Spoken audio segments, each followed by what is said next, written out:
everybody. A very good afternoon to you all. How are you? And for those who are visitors to this country, welcome to Jakarta, welcome to Indonesia. And I know that after lunch session is actually the most challenging, as everybody is probably slowly digesting the delicious food at the moment. But I can assure you that the topic for the next discussion is no less riveting. We have very, very good and high-level expert speakers with us today. And the topic is a high-growth strategy for zero poverty. And this 8% sort of figure has been sort of touted. It is becoming sort of like the North Star of Indonesia's journey. But along with that, the government, other than wanting to achieve the 8%, is we also have to lift our people out from poverty, which is to create zero poverty. Now, what does it mean? Well, for any kind of growth to be sustainable, of course, it has to have good quality growth. What does it mean? It means the 8% has to include everybody. It has to be inclusive. It has to span across the huge archipelago of Indonesia, as we are still beset by socio-economic disparities between the regions. It means that we also have to adhere to ESG, environmental, social, and governance concerns. And of course, the important thing is we have to create good quality jobs for young people.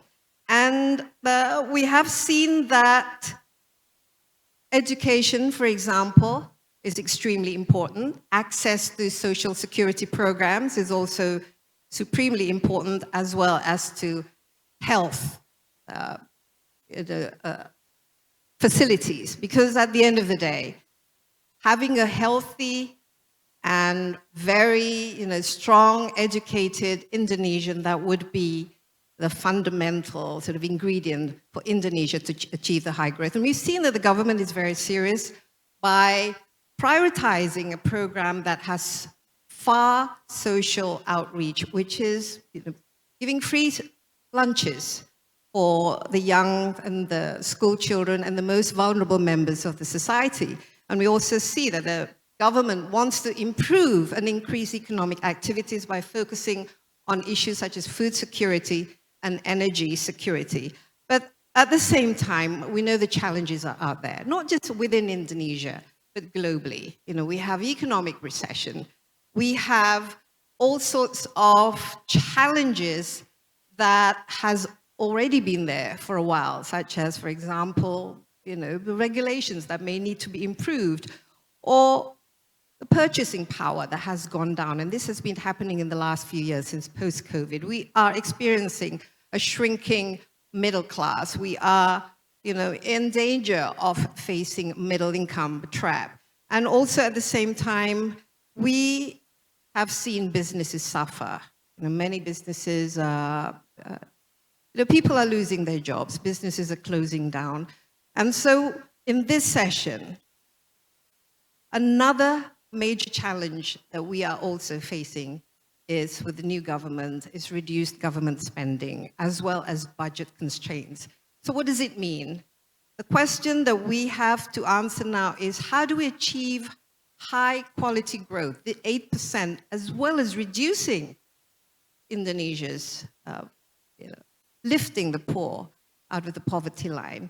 Plus, how can we create inclusive growth as well as sustainable growth and getting our private sector to help and do it sustainably? So without further ado, I would like to invite our speakers for this session. Please come and join me on the stage.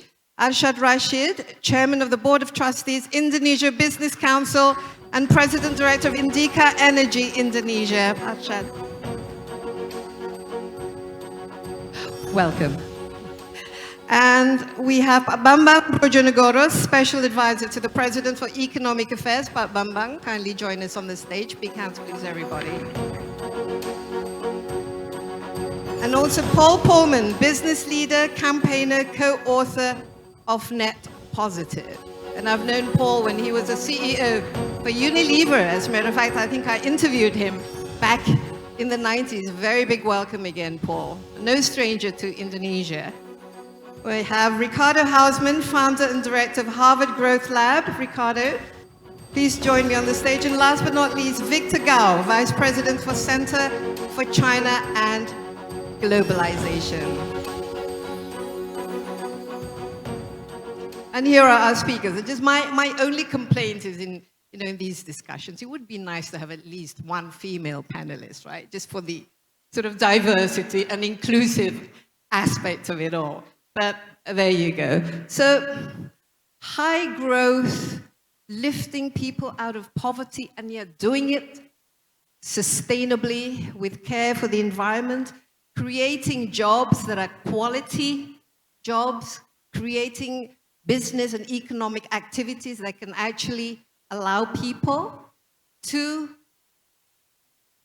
become middle classes. And let's start with you, Ricardo. Let's give us your perspective on what are the key ingredients that we need, especially Indonesia and the new government needs in order to answer this question. Well, let me first of all thank you very much for this kind invitation again and for the opportunity to speak again.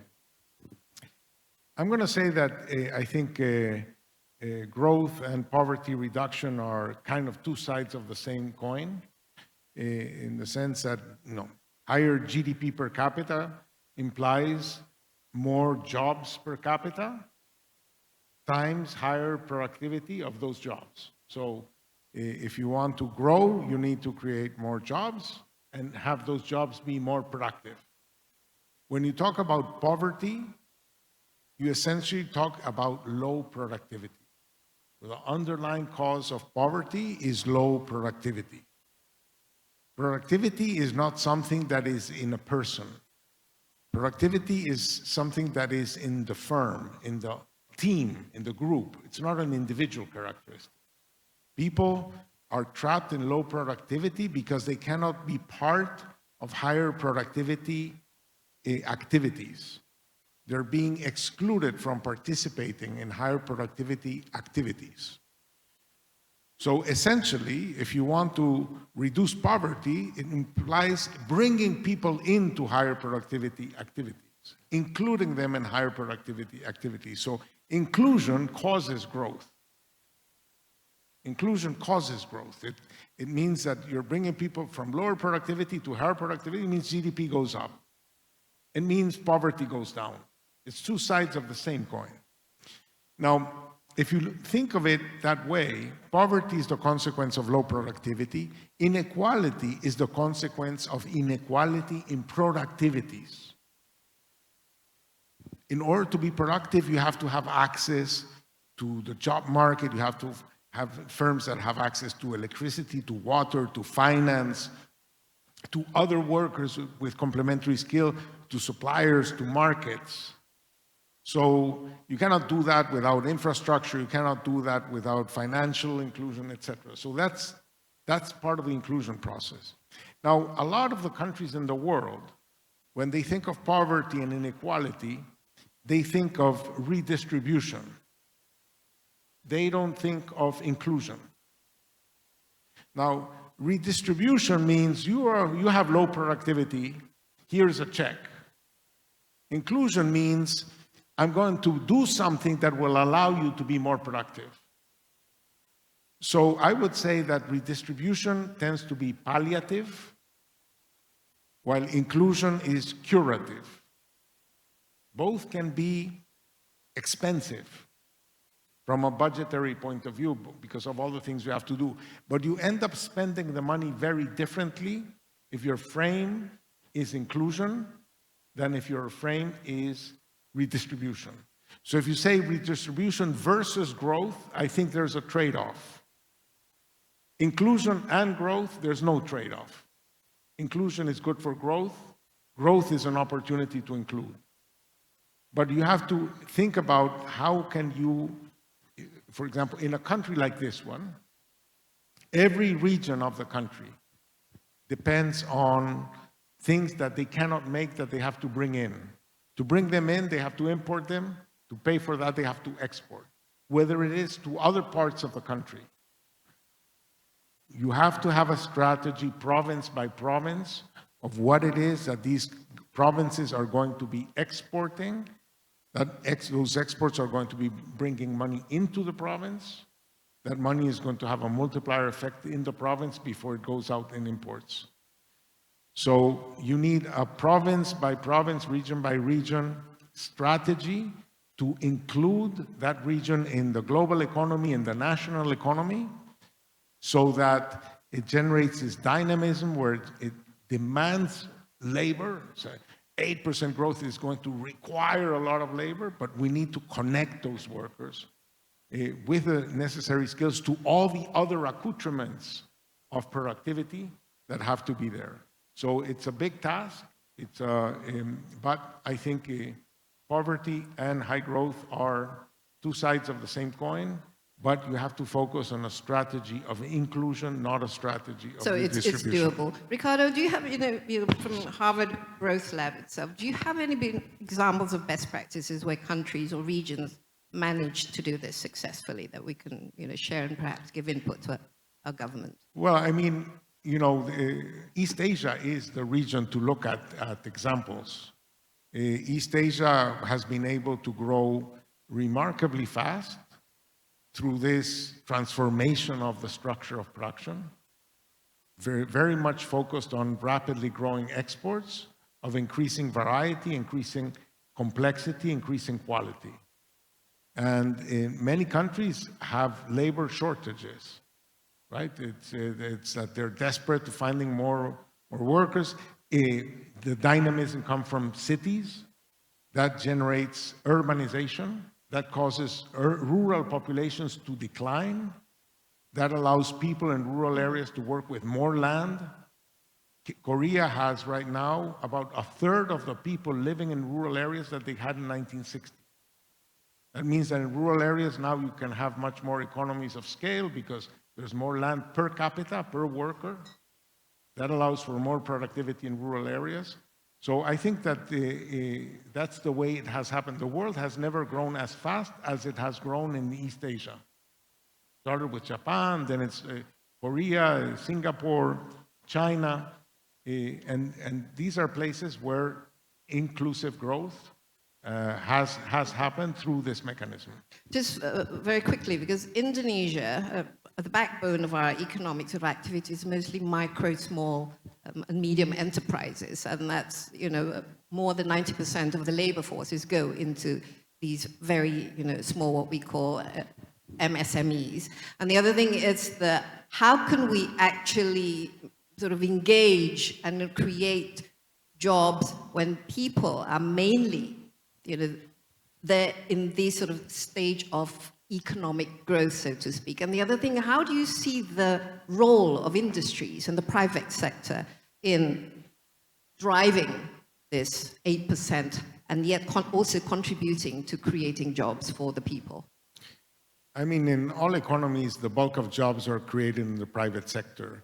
It's the role of the government to create the enabling environment that generates private sector jobs. It's not public sector jobs that are going to cause full employment, because who's going to pay the taxes to generate those jobs, right? So it has to be private sector centric. I think that these small firms is the other side of the coin of low productivity. If you're a firm of any size, it costs more or less the same amount of money to develop a website, to develop e-commerce, to develop whatever. But a small firm cannot amortize it. So they cannot incorporate technology. They cannot include in the fixed costs of adopting technology. So that's why of that universe of small firms, the more productive ones are likely to grow. As they grow, they're able to invest more in technology, more in transformation, and so on. And that's why you see that in most countries you will have that the bulk of the dynamism is coming from firms that eventually become bigger. So it's not that companies are not born big, they're born small typically, and some of them grow to be big, right? So those big companies tend to generate the the supply chains, the demand for the other companies, and so on. So I think that a focus on making sure that firms, however they're born, are able to grow to become bigger.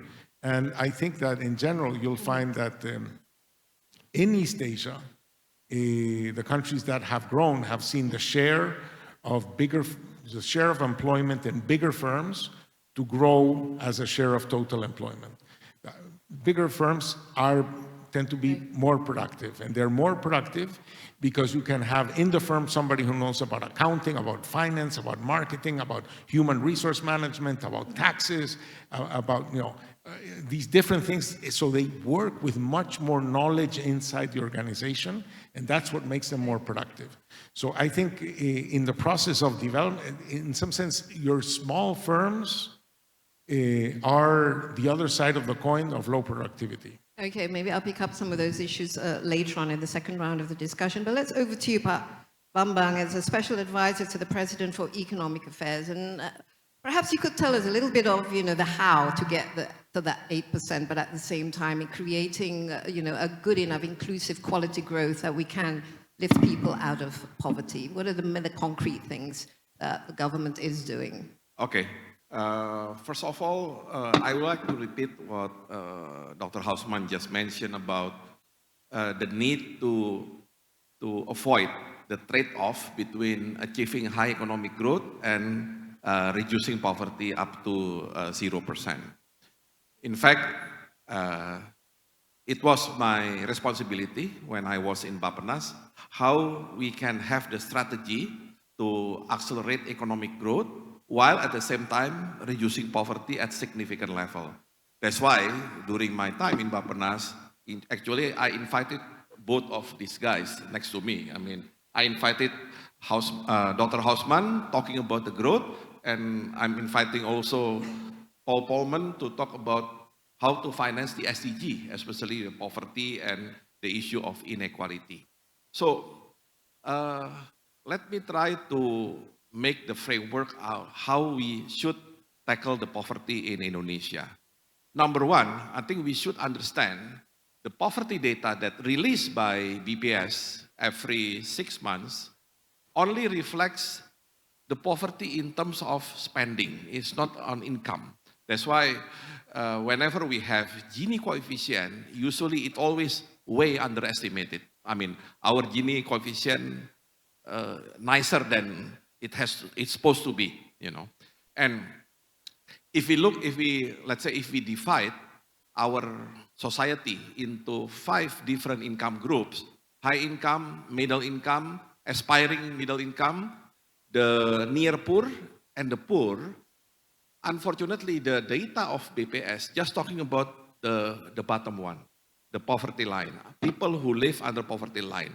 Of course, we are glad that the latest data showed that our poverty rate is now below 9%, 8.57 or something. So it's good, meaning people who live under poverty line already decreasing. But then, if we look overall, then the distribution of population skewed very much toward the 3 bottoms, aspiring, near poor, and the poor group itself. And you mentioned about the shrinking middle income. When our middle income class, I think, reduced by around 4 million, it happens especially after COVID, then basically they will move down either to aspiring, some of them even going deeper into near poor. Of course, the poverty line can be reduced because we always have bansos, Bansos at least can protect number of people under poverty line to be increasing. So our main job is how we can improve the income quality in the both near poor and the aspiring middle class. The key word, of course, as you mentioned rightly at the beginning, is purchasing power. What is purchasing power? Purchasing power, basically, at least in my definition, can be defined as real income. What is real income? Real income is basically our total nominal income minus all the basic expense or basic needs. So, in order to improve our purchasing power, we need to increase the real income. And you can do on both sides by increasing your nominal income, and at the same time, how can you minimize the expense on the basic needs? So let me start from the increasing the nominal income. The key word is investment. I think Dr. Hausmann already mentioned about that. When you promote investment, regardless this is private investment or public investment, certainly you will create additional economic activities. You might create potential economic growth. At the same time, you create job opportunities. Whenever you create job opportunities, people who usually do not get income, now they get the income, then basically you help reducing the poverty itself. So I think investment will always the key when it comes to how to improve the purchasing power. But not only investment in creating job opportunities. Of course, we need to target more investment, higher growth of investment, because in order to, let's say, achieve 8% economic growth, the latest data on our investment growth, I think on the whole year of 2024, only 5% simply not enough, simply too small. Because if we look South Korea, back in 1980s, still under the so-called military regime, they can record investment growth double digit. As a result, their economic growth at that time was 13%. That's why they can become now high-income country in very short period. So the key will be on the investment. And then when you are trying to prioritize which sector that we should invite more investment, both foreign and domestic investment, maybe we can go back to our basic economic concept. We should create investment that targeting the higher output multiplier and also employment multiplier. Usually we only focus on output multiplier, but this time around we need also to hit this employment multiplier. And then you have to do another investment on the expenditure side. What kind of investment? Investment on basic needs. What kind of investment is that? Water, sanitation, now also cooking gas. Don't forget the importance of cooking gas, as well as public transportation, housing, education, and health. So you did mostly maybe public investment in this area, but still the key word is investment. Why? Because if we look at the sectors in Indonesia, the sector that will create highest multiplier, both output and employment multiplier, one of them is construction. Construction sector is still very important. But of course, you don't have to construct the toll road every time. You can construct water distribution. You can construct for example, public transportation infrastructure, as well as you can construct the housing itself. So by doing this kind of activities, then you can still create potential higher economic growth from construction activities, creating a job at the same time, and can minimize people expense on basic needs. You can imagine now people in Jakarta, for water, some of the poor family in Jakarta even has to buy the water. Buy, not just get the water. Buy the basic clean water. And then they have to spend so much for fuel for their motorcycle rather than using relatively affordable public transportation. So back to the kind of the keyword, investment. Both private investment, especially targeting the growth, public investment targeting the expense. So at the end, hopefully you can create higher purchasing power and reducing the poverty. Could I just quickly jump in a minute? Because investment in, for example, food security and food estates, I mean, this is one of the government's main programs, is creating this food security. And now we know that the pockets of poverty in Indonesia, most of them in the rural areas, our farmers are amongst the poor of Indonesia. How can you involve them? The kind of investment that would get them, sort of create jobs for them, but at the same time, investing in food security and food estate that is inclusive. Yeah, I think if we, let's say, the easiest way is to learn from the success of another country, you know. And again, we can learn from both Korea and Japan. The reason of their success is not just because of their conglomerates. Actually, the conglomerates or the government, when they are doing all the basic projects and they are trying to promote the high economic growth, they are trying to create kind of strong supply chain involving mostly small and medium enterprise. Actually, that is the backbone of both Korean and Japanese economy. They are the SMEs, and they always involved in any activities that, you know, initiated by the government or initiated by the conglomerates. So, for example, on the food security issues, free lunch program, or maybe 3 million housing, I think the emphasis of government will try to include as much as possible the involvement of the SME level. I mean, both in agriculture sector as well as in the, let's say, construction sector.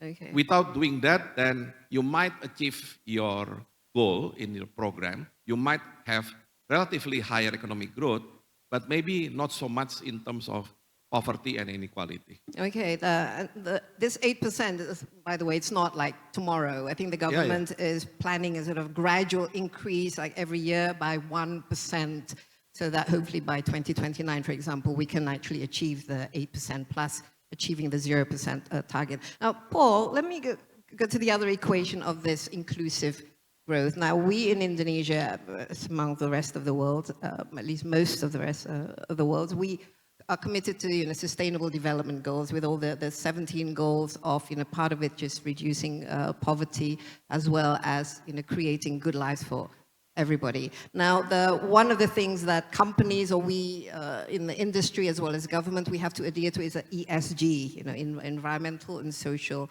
and governance aspect of it. So tell us about from your own experience, what can Indonesia do to make sure that our growth is not only inclusive but sustainable and also of good quality? Yeah, well, it's clear that if you want to lift people out of poverty now, you have to take into account many more things than just the normal economic forces that our economists have always told us, and some of that you hear on the panel. It's clear that we're hitting these planetary boundaries, and unfortunately, Indonesia suffers more from that than anybody else. The number of days that you have above 35 degrees in Jakarta now is 10 times more than it was a decade ago. And it's not really livable anymore. Or the climate disasters that you have. Last year, you had 5,000 climate disasters. People estimate that, and your normal pattern was about 300 or 400. People estimate that you risk actually your GDP by 3 to 5% if we don't address these issues. So you need a mindset change. It's probably the starting point. It sounds simple, but it's hard work. From seeing it as a risk to an opportunity, from seeing it as a cost to an investment. And if we would invest in infrastructure that Pak Bambang talked about, or in agriculture, or in basic necessities like education, you have to do that from an angle of what I would call a regenerative, restorative mindset. So how do you provide food in Indonesia for the people that you want to be food independent? How do you do it in a sustainable way versus cutting down the forests? If you want smallholder farmers to be lifted out of poverty, how do you move them to regenerative agriculture? And perhaps link that with some other programs to drive systems change. One of the key things that the president, for example, has given as an objective is to reach 85 million children in schools with school meals that currently don't have the school meals. So that's a big issue for stunting, big issue for health, takes them out of education. It's probably one of the biggest losses in GDP that is embedded in the system here. So it needs to be solved. But what if you link it to sustainable agriculture? That has to happen anyway in the different jurisdictions, and 70% of government purchase of food is actually for school programs. So think it a little bit bigger and think it a little bit more integrated. And that's not different for business. When I was running Unilever and for 10 years, I was thinking about everything I did. How does it make it better? I have a hard time understanding how I can get profit from making things worse. It just doesn't work for me. So how can you grow your business, decouple it from environmental impact, improve social impact. And anytime we put programs in place by paying the workers more in the value chain or getting rid of contingent labor or ensuring that we moved fast to green energy, we actually found more opportunities in doing that than not. I worked with Bambang and we put in a fractionation unit on palm oil. But the reason I did that in Indonesia was not only to get the added value that Pak Luhut was talking about, but it's also to tie it in directly with 35,000 smallholder farmers.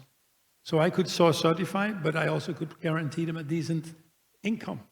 At that time was President Yudhoyono, but so the only thing I didn't achieve was the energy source was still coal, but we had a commitment from the government also there to move out of coal into green energy. So you work together in these broader partnerships that make it better for everybody. I call that really a net positive thinking. And it's really needed now because we have really, you know, these 9 planetary boundaries that define the overall health of the planet. 6 of those were actually well beyond what is called maximum acceptable levels. And we're starting to see negative feedback loops.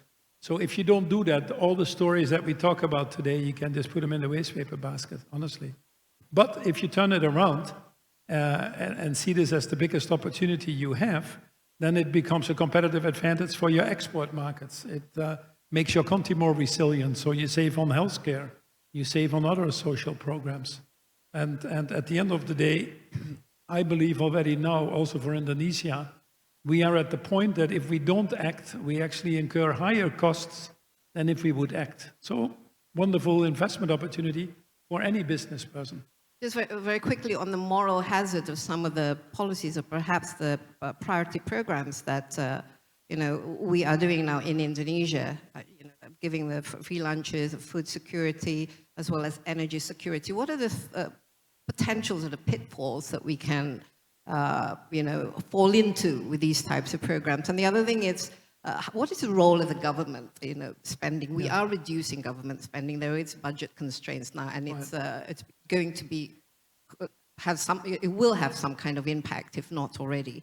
What are your comments? The pitfalls is that when you have so many ministers in the government and then you add some more to it, that you start to think in silos. And if you want to do systems change, it's very complex. You need to do an integrated plan. So for governments, it's already difficult enough for companies because we have our own silos there. But for governments, it seems to be even more of a challenge. The pitfalls is that you succumb to the shorter term pressures. It's always easier and more profitable to do the wrong thing short term than the right thing longer term. So how do you get your right policy incentives in place to get that behavior in the right direction? Frankly, we have the money, we have the technologies to do this. What we need is the leadership to make it happen and move away from greed or apathy or selfishness, from the ones that are lucky enough to be in the bubble, to a little bit more of a socialized business model. Not socialism, but capitalism that works for everybody.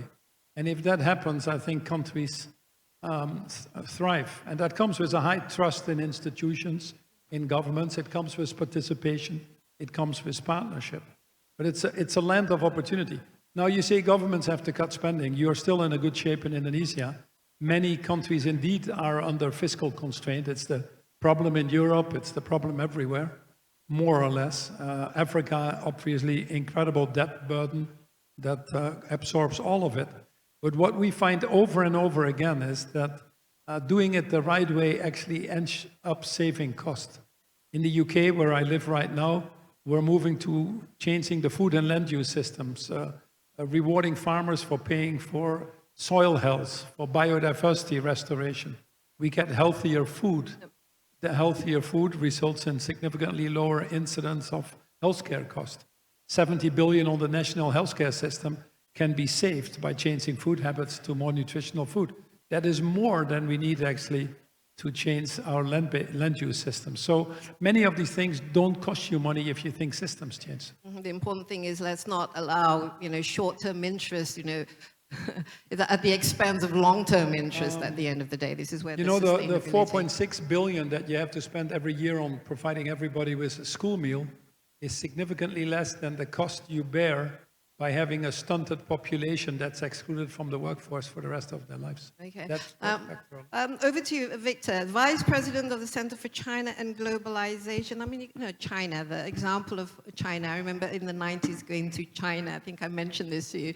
You know, everybody was still in their Mao pajamas and riding bicycles. But now look at China. You know, it's incredible. In the last 45 years, we managed to lift 700 million people out of poverty. Tell us some of the sort of key ingredients, and how could we sort of emulate at least, you know, in the essential part of it, which is lifting people out of poverty. Thank you very much, Desi. It is my great honor and great pleasure to be here attending the Indonesian Economic Summit. And I'm truly inspired by the government's goal of achieving 8% GDP growth and in 20 years' time becoming a developed country. I hope, with the permission of the organizers, in 2045, we will be gathered here again for the 20th session of the IES to celebrate Indonesia having achieved the goal of 8% GDP growth for many years and becoming a developed country. Now, 8% GDP growth is a tall order, undoubtedly, but you can achieve that.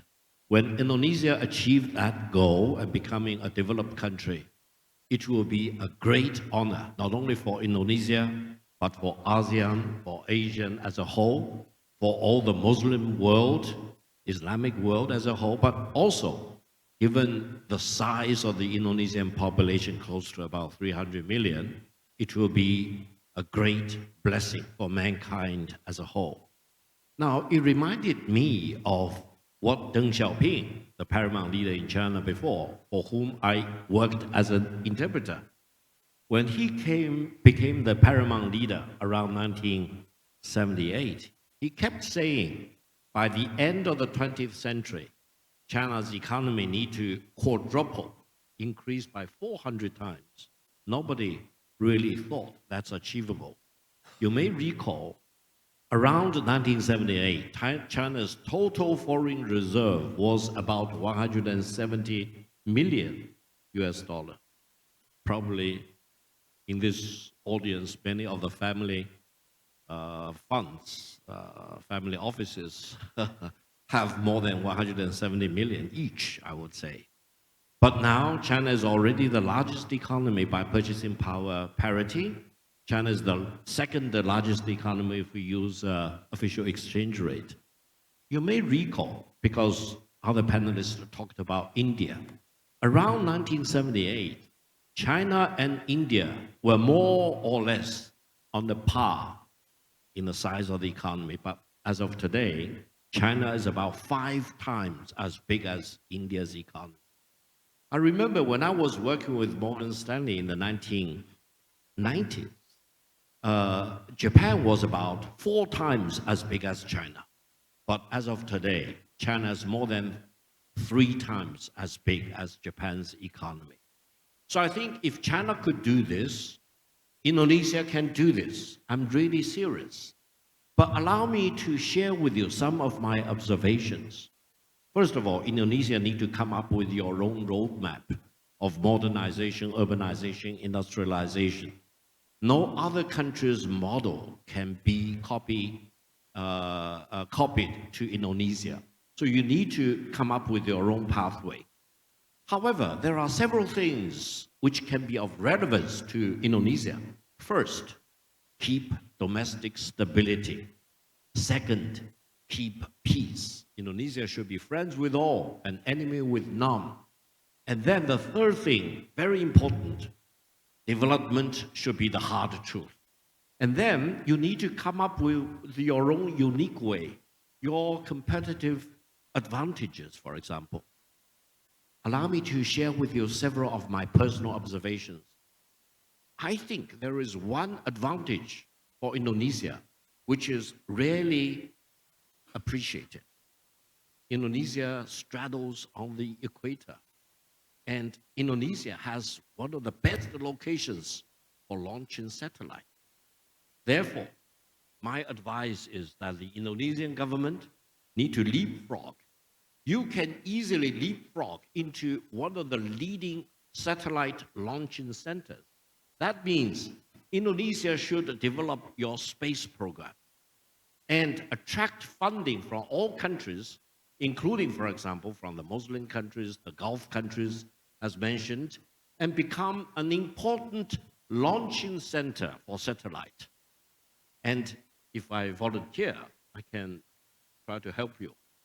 You know, in China, we have the closest launching center close to the equator. It's about 20 degrees north of the equator. And China can really participate in this Indonesian-based satellite center if you do it right. Now, second thing, without claiming to be a currency expert, allow me to mention that I'm shocked that the Indonesian currency is about 16,277 versus $1. Now, allow me to take the liberty. I know the reason because of the international Asian financial crisis in the 1990s. I would recommend that the Indonesian government really do some currency reform to change it to 162 versus $1. That will bring, for example, the new Indonesian currency more or less to the Japanese yuan, and that will really help the country to get rid of this legacy of the Asian financial What you mean, crisis. like creating some kind of a currency board or something? Is that what? You need to reconfigure the valuation of your currency. Right now, for example, when I checked into the hotel last night, they asked me to pay a deposit of 1 million Indonesian dollar. And it's equivalent to about 60 or 70 US dollar. Now, I think it's very inconvenient in a sense. So that's my personal So we have too many recommendation. zeros. We Yes. have too many zeros in our currency. I will be able, I want to volunteer to help you if you want to do that. Now, the third recommendation is that, you know, in the United States, there is a very famous company called OpenAI. It is open only in the name. It is closed in the real substance of what it wants to do. And the way it wants to develop AI will create a very, very high cost AI development. Few countries in the world, and I don't think Indonesia will be able to participate in the AI development if the open AI model becomes the reality. Now, bingo, you have the DeepSeek. The greatest achievement of DeepSeek from China is to really push for the open source AI development. That creates the huge opportunity for Indonesia and countries like Indonesia, because AI need to be open sourced. AI need to be an enabler. All countries, all mankind should participate in AI. No single country should dominate AI or even to weaponize AI against all the other countries. That means, I hope, Indonesia will really seize the opportunity and become a very active participant in the AI revolution. AI will change and shape and reshape everything we do as human beings, as families, as companies, as government, as cultures, as civilizations. And if Indonesia does not step up and become a very active participant of this AI revolution, I'm afraid you'll be left behind. And AI, in my best judgment, will cause a lot of job dislocation. Whether it will replace many jobs or whether it will recreate many new jobs, I do not know.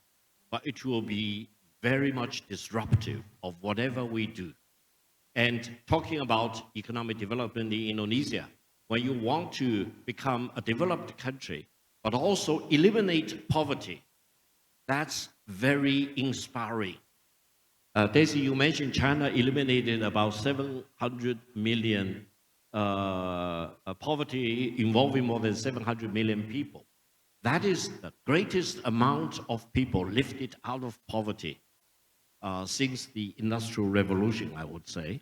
And if China can do that, I'm pretty sure Indonesia can do that again. But two things before I wrap up. One is that in China, we always have a saying, without industry, you cannot achieve real wealth for the people, especially a large population like the Chinese or like the Indonesians. The second thing is that you need to build up connectivity of all kinds. And I'm so proud that China and Indonesia work together to build that fast train between Jakarta and Bandung. And hopefully the fast train can be extended to cover the total length of Indonesia.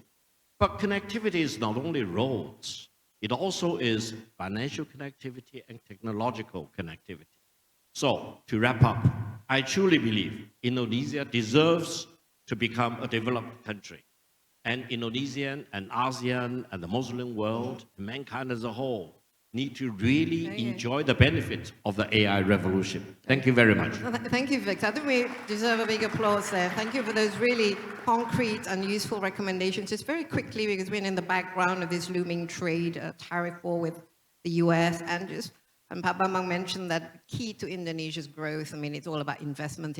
So how do you see appetite, the investment appetite of China towards Indonesia in the next few years? Allow me to share with you my personal observations. I think what President Trump and Elon Musk are doing in the United States is tantamount to a revolution. The United States in 2029 will be completely different from the United States of 2025. Secondly, the Trump administration and the United States government now are doing a lot of amazing things in the world. And I think either China or many other countries, including Indonesia, will be very much caught up in this tremendous amount of headwind. We need to be fully prepared as to what the US government will do in the coming 4 years. But I would even venture to say that the world order by 2029 will again be very much different from the world order we are living through today. Now, for China and Indonesia, allow me to share with you some observations. First of all, China hugely attached great importance to Indonesia for many reasons. You are large, you have almost 300 million people, the largest member of the ASEAN country, the largest Muslim country in the world, and there are all the reasons for China to be friendly and mutually constructive with Indonesia. Secondly, I think if you follow what I said, no wealth without industrialization, then Indonesia need to really develop your industrial capabilities. One of the previous speakers mentioned China's overcapacity. I disagree with that. I think it is not overcapacity. It is efficiency. It is over-efficiency rather than overcapacity. Look at the way how DeepSeek knocked open the door, tried to be set up by OpenAI. Cost-wise, it's only about 1/20th, if not 1/30th, of the cost that these American AI companies claim to be. You do not know how much meat they want to build up in the AI development, and China can knock down the cost. And I think efficiency, productivity will be all needed by countries like Indonesia. China's President Xi Jinping keeps talking about the new qualitative productivity. It's a tongue twister, but it means you need to be efficient through science and technological breakthroughs. Okay, let's hope, Bambang, I hope you can convey this to the government. You know, interesting and very good, I think, policy recommendations. Let's go over to you, Arsjad. You're organizing. This is the first of Indonesia's sort of economic summit hosted by your IBC. What do you make of it? And also wearing your hat as in the private sector, how can the private sector be sort of, collaboration, I think it's key into making any kind of policy implementation successful. Your thoughts on our discussion this morning, and perhaps your desire from the private sector to take part as one of the drivers for growth in Indonesia. Thank you, Desi. First of all, I'd like to say thank you to all the panelists because they all came from, fly down to Jakarta to actually. Hello? Hello? Test. be with us here and having this discussion. And in which I just want to see, what I see is the energy from all of you, Bapak-Bapak, is from Pak Gao, Mr. Hausmann, Polman, and also Bapak Brodjonegoro, is that the optimism is there. And this is the thing that I think we, all of us in Indonesia, you must have that optimism. If Mr. Gao, for example, looking at Indonesia and believe that Indonesia can do, and also all the panelists, then why can we say we cannot not do it? So the first thing is the energy optimism. I know the situation economically is not, everybody is in waiting games. We have a new governments. We have a new things that we are watching. What are we going to do? But the thing is why the theme of this IBC is two things. It's about prosperity and growth. Growth, prosperity. This is where we talk about. This is the part that we see, how can we do it? And actually, for one example that is coming up, for example, if you look at today, why do we invite the Minister of Small Medium Enterprises here this morning? Because the way we look at it is that it's like exactly what Professor Hausmann was saying. It has to be inclusive. Is a key. So how do we industries work with small medium enterprises? And then you will hear today there's a hearing at our parliament. There will be a new law, the law of minerals. And this law of minerals, soon, there will be licenses for small medium enterprises. But we all understand that small medium enterprises, the competencies perhaps, or the experience, even the capital. But this is the way to do a just energy growth, just economic growth, whereby small and medium enterprises will work with big industries. So manufacturing is key, I totally agree. So if we can create, let's say, a big process, let's talk about bauxite. If there is this small mine or small medium enterprises, and then the industry build the big processing plant, and work with all these medium enterprises in various parts of Indonesia. What we do with them is we mentor them. We actually give them access to the market, which actually of taking the products by having these industries. And actually, at the end of the day, the third M, which is money, will come in to finance it. But what's happening with that is that you can see that this is the inclusiveness, one of the inclusive programs in which in reality will happen. This one example of inclusivity in what? In manufacturing, industrialization, or you can say this is where the part of hilirisasi or downstreaming, so that small medium enterprises can be part of it. But the industry, the big guys, are still there to help and mentors and works together. Same with the thought of these meals programs. It seems, I think it was shared this morning how our coordinating ministers, Pa Erlangga, and also Pa Luhut mentioned about the free meals program on nutritious meals. It is a lot of money will be poured into the villages and so forth. And so this is will also medium enterprises, but not only small medium enterprises. The big industry eventually will be part of it because this is a necessity. You cannot have just small guy, a big industry has to work together. So these things that is moving in Indonesia today. And so what I'm saying is, this is also the time. The involvement of private sectors is needed so much in the development of economy in Indonesia. The President Prabowo have said, please work with us, invest, grow with us. So for example, on infrastructures, all infrastructures, whether airports, whether it is utilities, whether we talk about infrastructures of port and so forth. Now, the government likes the private sectors to be involved, not only domestic, but also foreign. We want to work together. And this is the time that for all of us, the private sectors to participate in this economic growth and investing together. another thing is also the affordable housing. Same thing as Brodjonegoro, Bambang was saying. This is one of the key factors for economic growth, whereby we can actually work together, the big contractors, small contractors, and so forth in this. But of course, now the clarity that everyone is still asking, what is going to be? How is it going to be? Yes, we need to do the clarity. But I think at least the avenue that we are moving forward, it is an avenue where we think about growth and prosperity.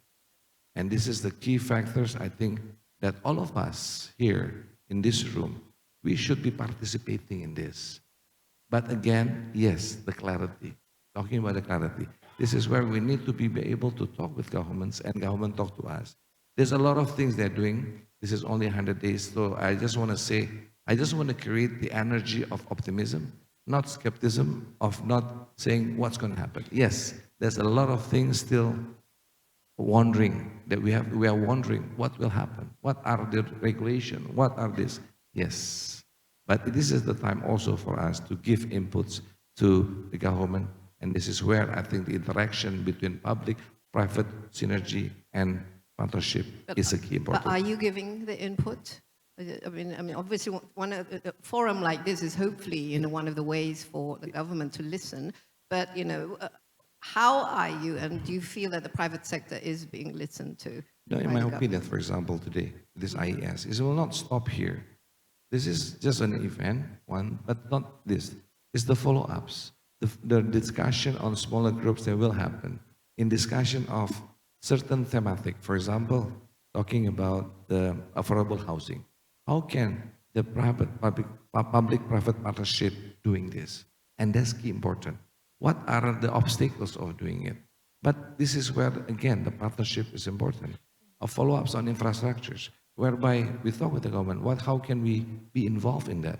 So this is the hope that this is just a start of where we can kickstart public-private partnership in a real actions. Okay, because collaboration is definitely key to making good policies. I mean, in the last few months, we've seen sort of, back and forth on policies that cannot be implemented. And I think going ahead with Indonesia's journey, there needs to be a much more sort of, shared vision and shared, methods on how to implement these policies so as not to confuse everybody. Now, I was hoping that we have time for questions and answers from the audience, but I apologize because time, unfortunately, is our enemy. But I don't want to leave this discussion without everybody having their sort of final, perhaps, recommendation, concrete things that the Indonesian government should do in order to answer our question of how to achieve high growth plus alleviating poverty. Let's start with you again, Ricardo. What is sort of your magic, the panacea, maybe the last, but just very quickly, and then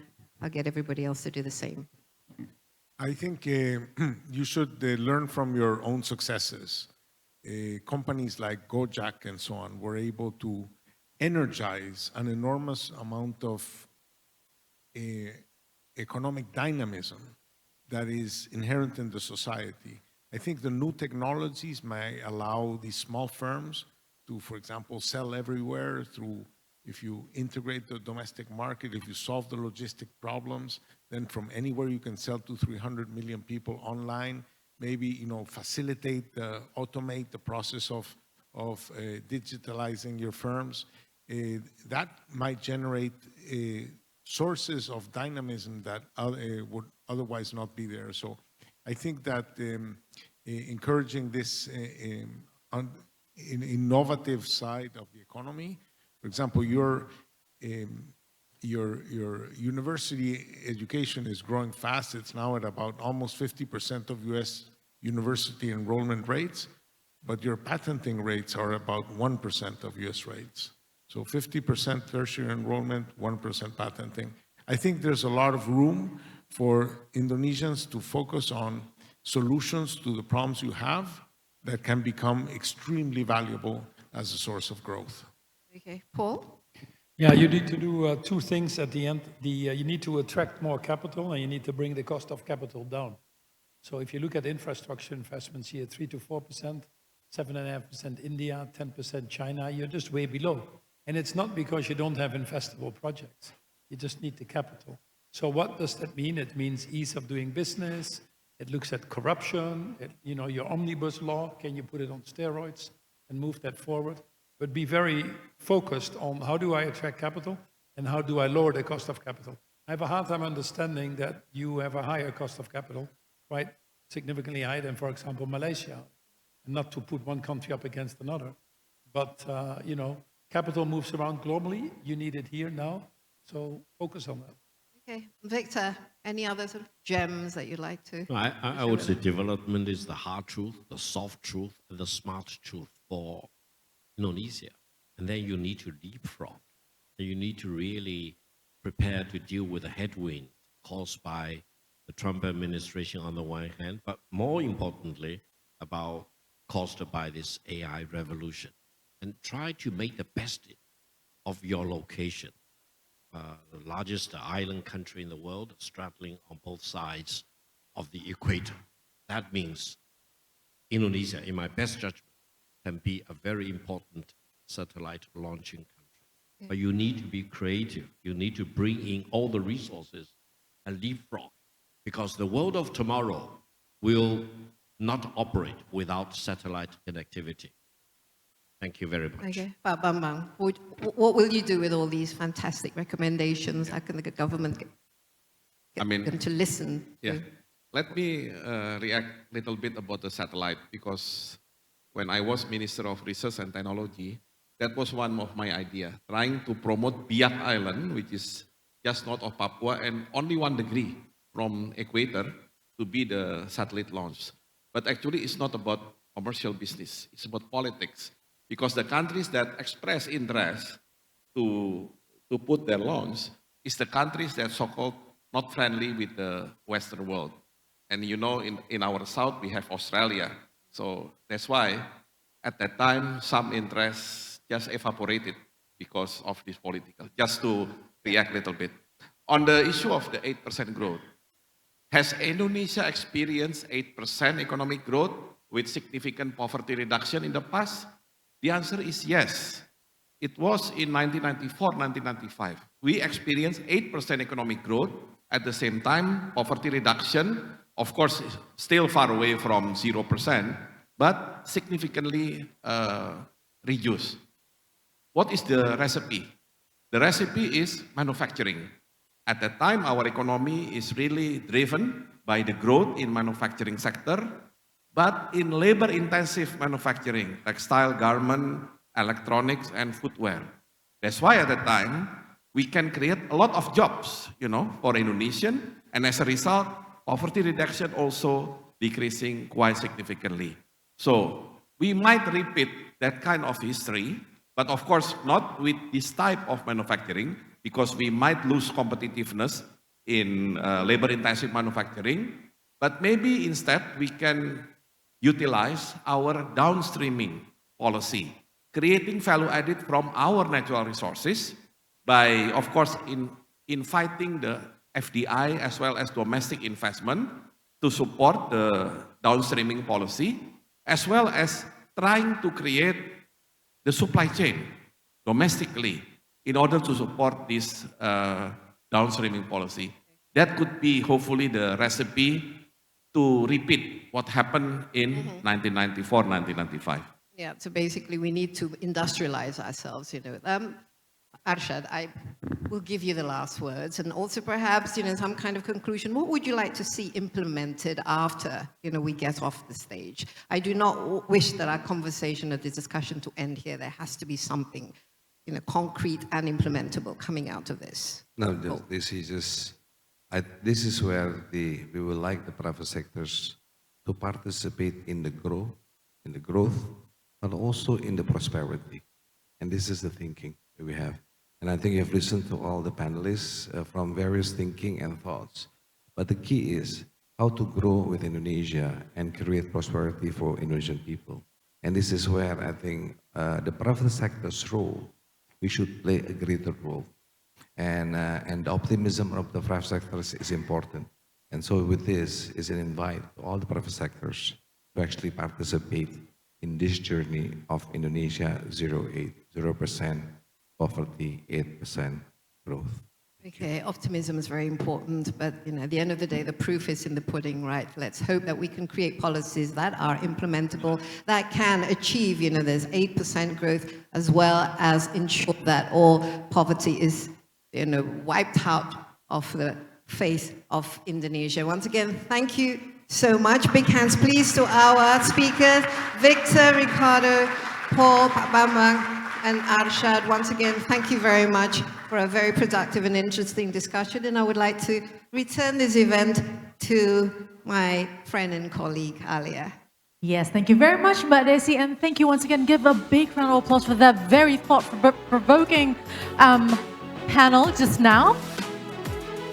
And of course, as a token of appreciation to all the speakers and to Moderator, would like to give a token of appreciation from the IBC. And with that, let's invite COO of IBC, Mr. William Sabandar.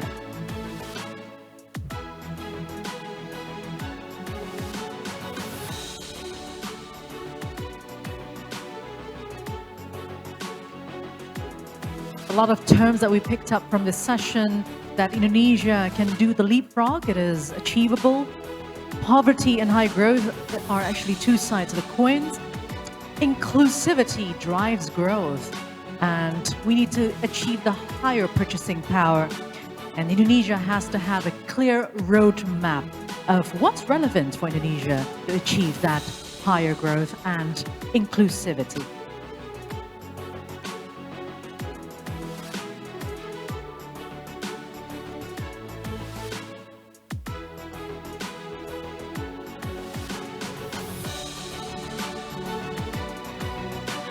And let's take this moment for a photo opportunity as well. Yes. Let's face the camera and don't forget to smile. Speakers, Moderator, and also Pat William.